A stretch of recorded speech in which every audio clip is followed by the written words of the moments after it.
By the way, I don't think Pickett did make the call. I mean, there's obviously going to be communication.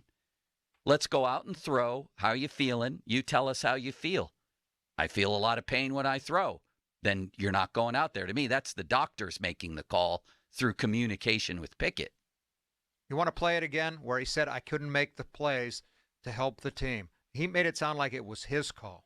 And then at the very end, he says, the doctors agreed or whatever. He said, play it again, Matt. That you were warming up on the sideline, and Matt Canada said today that you told him you felt like you couldn't go back out and play at the level you needed to. Just what was that process after the injury and evaluating whether or not you could go back out? Yeah, doing what I could to try and go back out there. I felt like I couldn't throw it the way I needed to throw it to help us to win. So listen to what the doctor said and go from there.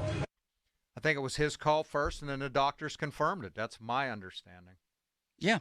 No different than Deshaun, is my understanding. Canada. You go out, you throw, I'm feeling pain. Trubisky What do you said guys the same think? thing. Don't play. Right. It just seems like, I don't know, it just seems to be a weird difference there with how Deshaun seemingly got shredded. Unfairly, I thought. Because I think if you think you're injured, especially when you have a history of toughness, which both these guys do. We don't know his body like he does. If you don't think you can go, then you shouldn't go. I mean, there's a lot of rib injuries that can be enormously painful that aren't broken ribs, by the way. Yeah.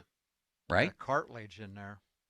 Yeah. And I think it was probably, the perception of Deshaun Watson probably was unfair, and the criticism Well, maybe everybody was premature. Stefanski said, hey, he's cleared to play. Yeah. The Steelers announced at halftime, Pickett is coming back into the game. Maybe they announced that prematurely. Yeah. It makes him look bad that he doesn't. It does. Makes him look bad that he doesn't. Who knows what the dynamics are there, but I don't think it's a leap to say, Kenny, you good? Yep. All right. And then when he actually throws, Deshaun, you good? Yep. Then when they actually throw before a game or before the second half, it's like, uh-oh, maybe I'm not good. All right, then you're not good. They shouldn't have announced he was coming Probably back not. in. Yeah. Because that makes him look bad. Yeah. It does. I agree with that. When he first went out and early on in half, because that happened right before the end of the half, they said Kenny Pickett has a rib injury. He's questionable to return. They probably should have left it right there. Yeah. And then towards the end of the first halftime, they said, update on Kenny Pickett, he will return. And that makes him look bad. I agree with that. They probably should have just kept it questionable until he goes back into the game. I don't see what the harm is in keeping it. Usually they don't update it where you go from questionable to will return. The guy just returns.